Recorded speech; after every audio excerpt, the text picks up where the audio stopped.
1943. 9 hommes à ski. Mission: détruire le programme nucléaire d'Hitler.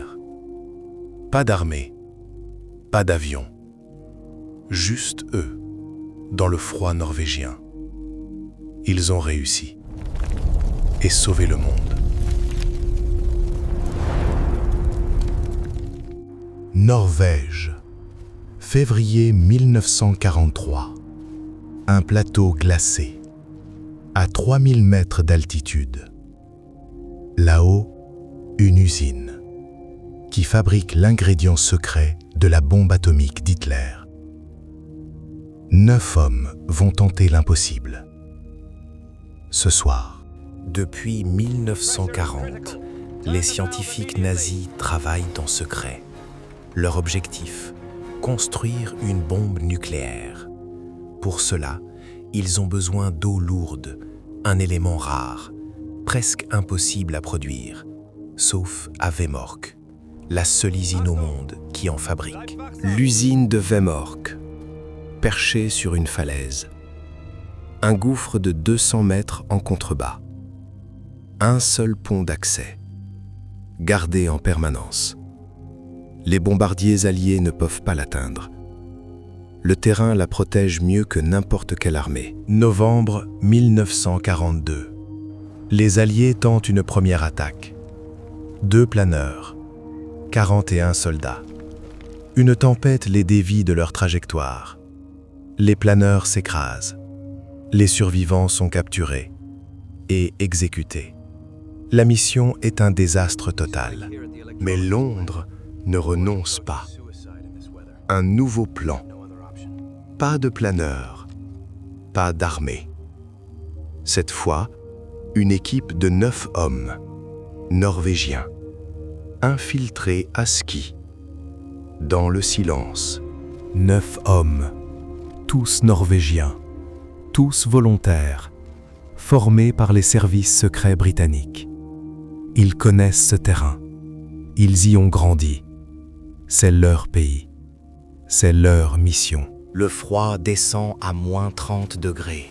Le vent arrache la peau. La neige efface toute trace de direction, de repère. Ils avancent quand même, en silence, depuis 3 jours. Ils atteignent le bord de la falaise. En contrebas, l'usine. Les gardes patrouillent. Les projecteurs balaient la neige. Un seul faux mouvement. Et tout s'arrête.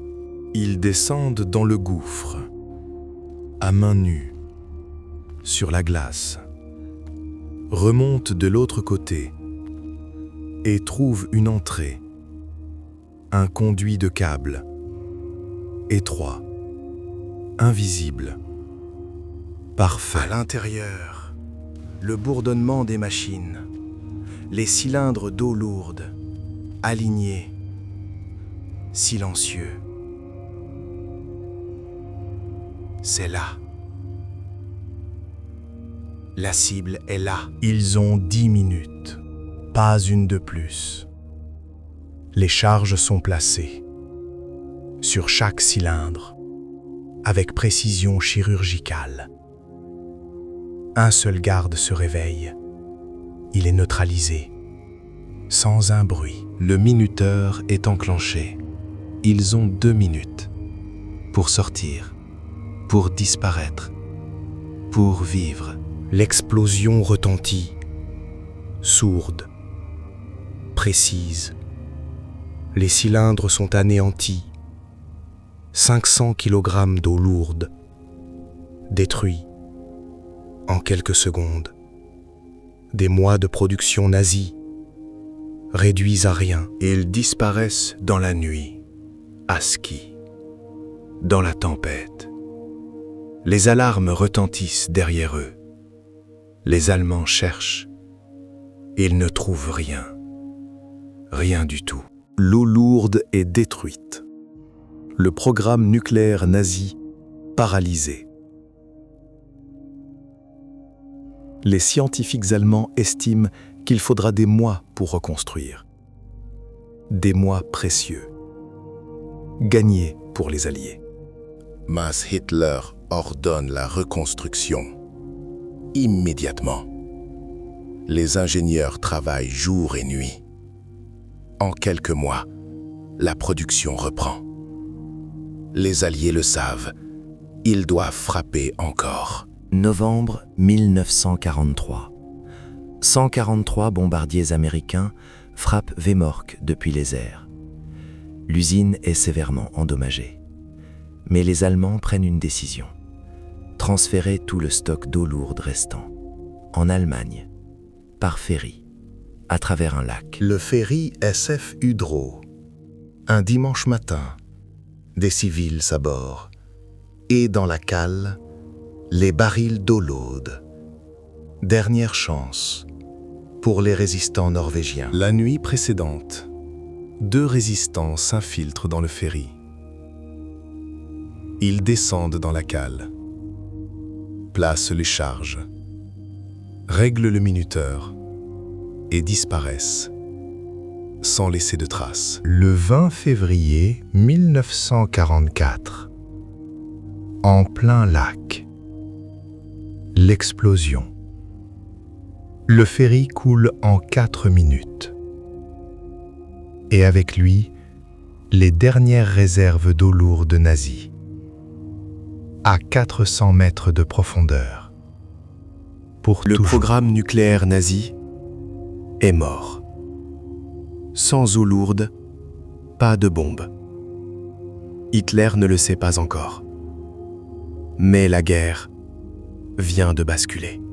Les experts alliés l'affirment. Sans cette eau lourde, l'Allemagne nazie n'aurait jamais pu construire la bombe atomique. 9 hommes à ski avaient changé l'histoire du monde. Certains de ces hommes ne reverront jamais leur famille. D'autres vivront avec le poids de chaque décision prise ce soir-là.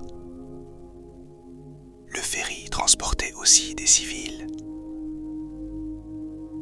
14 Norvégiens innocents, morts avec le cargo ennemi. Le prix de la victoire n'est jamais junte. Aujourd'hui, l'usine de Vemork est un musée, un mémorial. Les 9 hommes de l'opération Gunnerside sont considérés comme des héros nationaux en Norvège et dans le monde entier. Une mission silencieuse, invisible, mais décisive. 9 hommes, sans armée, sans appui, sans garantie de survie, qui ont arrêté la bombe la plus dangereuse de l'histoire humaine. Parfois, l'histoire se joue à neuf.